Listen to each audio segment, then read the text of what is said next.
It may feel like the distant past now, but it was only 3 days ago that the U.S. government was on the brink of disaster. The country was hanging on a ledge as it neared closer and closer to defaulting on its trillion-dollar debt, a default that could have triggered an economic collapse and reinvigorated a global financial meltdown. But despite the stakes being so high, lawmakers in Washington seemed more concerned about serving their political agendas, instead using the political deadlock to force each other to make tough decisions. It's a crisis-driven approach that President Obama called attention to earlier this week. I want to thank the leadership for coming together and getting this done. Hopefully next time it won't be in the 11th hour. One of the things that I said throughout this process is we've got to get out of the habit of governing by crisis. But it goes beyond just a poor strategy to get things done in Washington. This brinkmanship is starting to have a real effect on the economy. This according to a new study called The Cost of Crisis-Driven Fiscal Policy. The study, commissioned by the Peter G. Peterson Foundation, shows that this reliance on crisis-driven governing just since 2010 has cost the U.S. 900,000 jobs. So to talk about how this is possible and what these perpetual impasses are doing to disrupt the economy, I spoke earlier with Richard Wolff, professor of economics emeritus at the University of Massachusetts Amherst. I first asked him about the process by which political deadlock translates into a loss of so many jobs. I think the basic problem has to do with how to handle an economic system that isn't working for the majority of the American people anymore.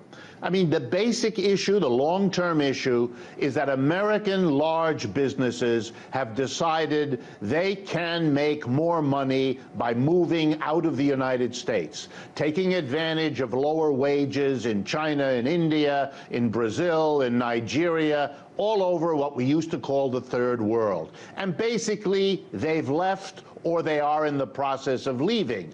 That leaves the United States with an enormous problem. There aren't enough jobs. The people who lost their jobs crowd into the job possibilities that remain, driving down the wages there. And we have a fundamental economic crisis that requires a massive response if there's any hope of getting out of it. The only agency in the United States that can deal with that problem, that has the money, that has the reach, that has the broad scope for action, is the United States government. But the fear of the business community is that if the government takes this problem under its wing and goes after it, that either they will be taxed to pay for the solution, or that the solution will involve taking power and decision-making away from big corporations and maybe even limiting their freedom to leave the country without taking care of the mess they leave behind. They're determined not to let that happen. They work through the Republican Party, but also the Democratic Party, to stymie the government, to get it into gridlock so it can't move in the directions they're fearful about. That's our problem. And Richard, people talk about Washington being more divided than ever at this point, but it seems like gridlock has always existed. Can you put this into historical context for us? Is this government more polarized than ever before? Not at all. It's only polarized around particular issues, and it can swing into action when its interests are allied with those of business. Let me give you the clearest example. In the last 4 months of 2008, our economy came this close to complete collapse. That's the period of time beginning with the bankruptcy of Lehman Brothers in New York and the cascade of disaster. In comes the Congress of the United States, Republicans and Democrats, mostly the same people who are sitting there now. And in a matter of weeks, they swung into action and they pumped trillions of dollars, with a T, trillions into the United States, in a stimulus program, in a bailout program. They brought in the Federal Reserve. Everybody worked together. There was no dispute. There was no fighting. There was no gridlock.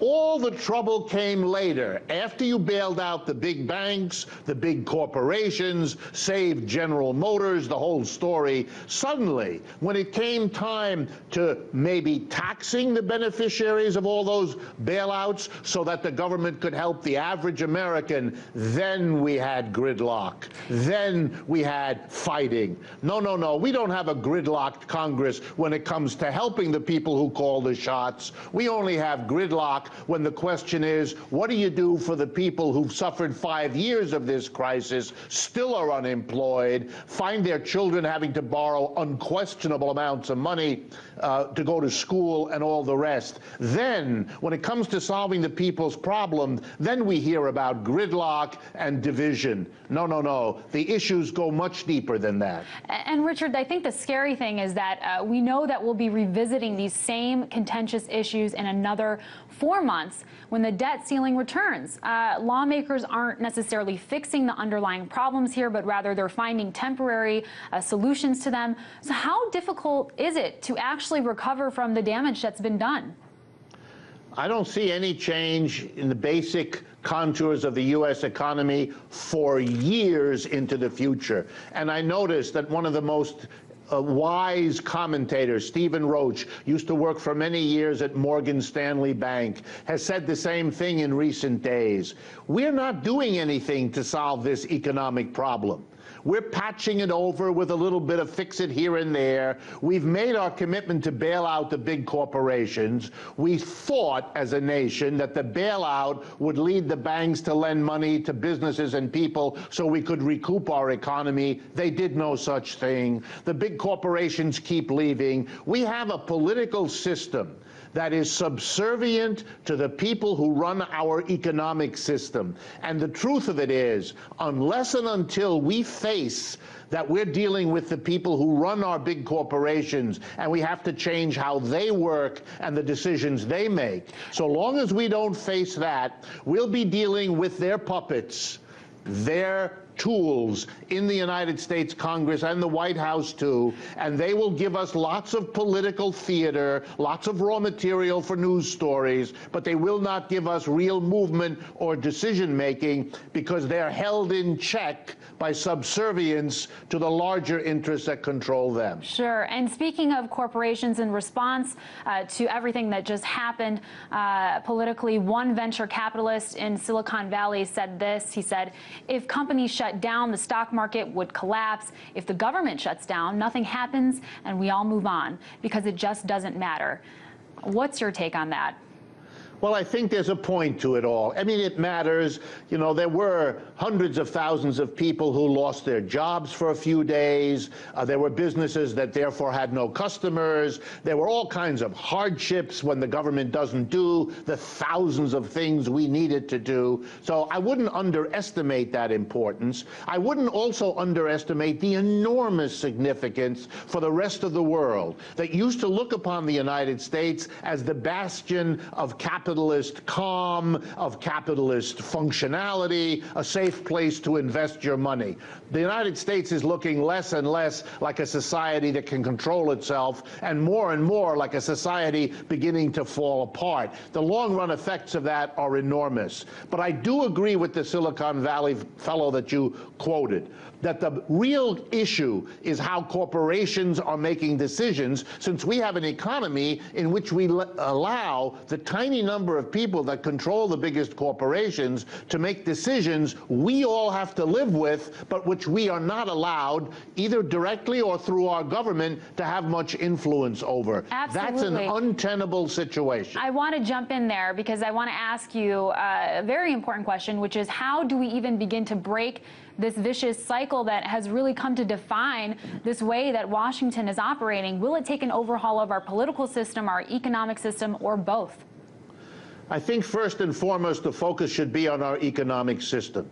We should stop this strange American desire to blame our economic problems on our politicians. You know, the biggest problem of the last 6 years has been unemployment. Millions and millions of people were fired from their jobs. You know who fired them? Private capitalist employers, not government officials. In the first line of criticism and anger ought to be focused focused where it belongs, on the decision makers in our corporations who decided to move out of the country, to lay off American workers, and let's go from there. We don't do that. We leap over the corporations who fire us to blame the politicians who had relatively little to do with it. That's where we got to start. And what do I mean? We have to bite the bullet. We have to face the hard reality. We allow an economic system to exist which is flagrantly